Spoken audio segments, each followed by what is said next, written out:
Salutare și bun venit pe canalul meu. Andrei mă numesc, am 18 ani și, da, după cum nu știați, Andrei mă numesc. Nu pot să spun că e vlog, dar e primul videoclip. Taci. What? Da.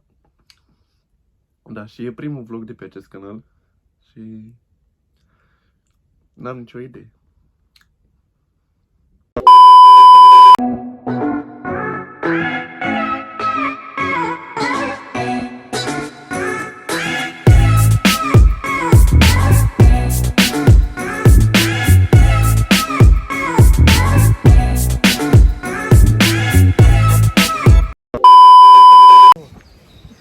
A fost pozat în străină, Andrei. Nu vrei să faci.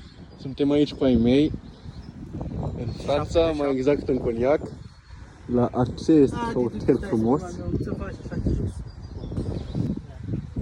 Băieții își fac poze.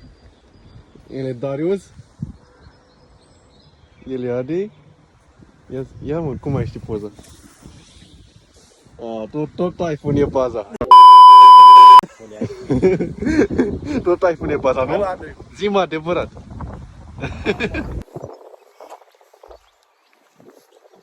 Salut! Salut, salut! Mă cheamă Andrei Stoica.